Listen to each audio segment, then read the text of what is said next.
एक बार की बात है, एक गरीब इंसान अपनी गरीबी से बहुत परेशान था। अपनी गरीबी की वजह से वह अपनी पत्नी व 2 बच्चों के परिवार को भी ठीक तरह से संभाल नहीं पा रहा था।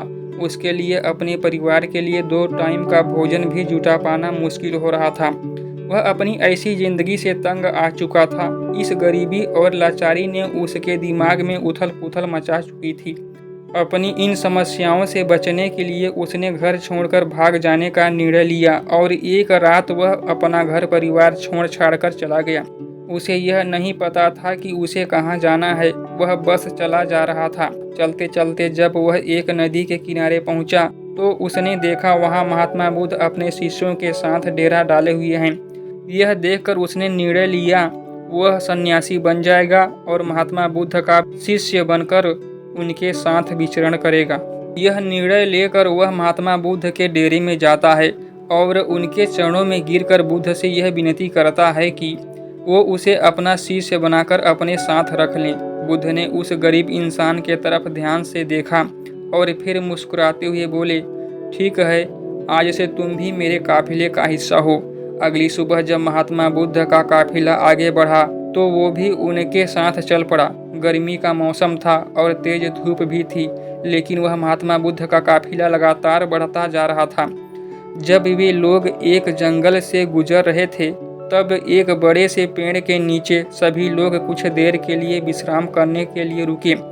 तेज धूप लंबी यात्रा के कारण महात्मा बुद्ध को जोरों की प्यास लगी थी।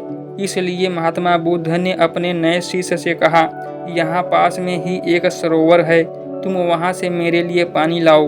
महात्मा बुद्ध की आज्ञा पाकर वो गरीब इंसान सरोवर की तरफ पानी लेने चल पड़ा। जब वह सरोवर के पास पहुँचता है तो देखता है वहाँ कुछ जंगली जानवर सरोवर के पानी में उछल कूद मचा रहे हैं। उसके सरोवर के पास आते ही सारे जंगली जानवर उससे डरकर वहाँ से भाग गए। उसने देखा कि जानवरों के उछल कूद की वजह से तालाब के नीचे का कीचड़, सड़े गले पत्ते ऊपर आ गए हैं। सारा पानी गंदा हो गया है। यह देखकर वह बिना पानी लिए ही चुपचाप वहाँ से लौट जाता है और बुद्ध से जाकर कहता है, उस सरोवर में तो बहुत ही गंदा पानी था, उसे तो पिया ही नहीं जा सकता। शिष्य की बात सुनकर बुद्ध कुछ देर तक तो शांत रहे, लेकिन थोड़ी ही देर बाद उसे बुलाकर कहे, जाओ उसी सरोवर से पानी लेकर आओ।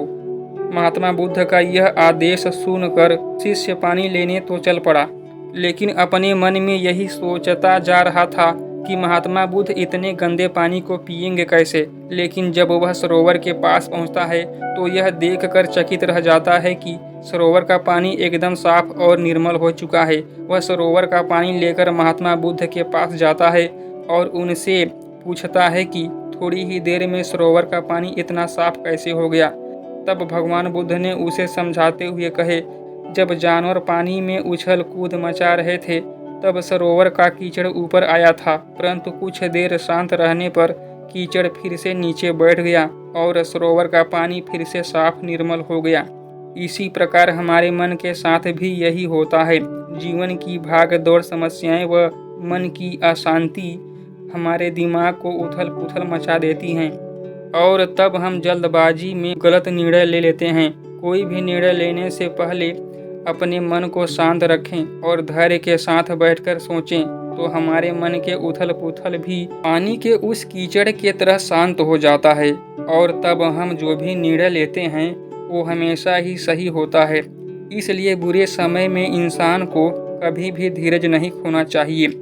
महात्मा बुद्ध की यह बात उस इंसान को समझ में आ गई और जब वह शांति से बैठकर अपने द्वारा लिए गए निर्णय के बारे में सोचता है तो उसे एहसास होता है कि उसने घर छोड़कर गलत किया था। उसकी अनुपस्थिति में उसकी पत्नी, 2 छोटे छोटे बच्चों को और भी बड़ी समस्याओं का सामना करना पड़ेगा।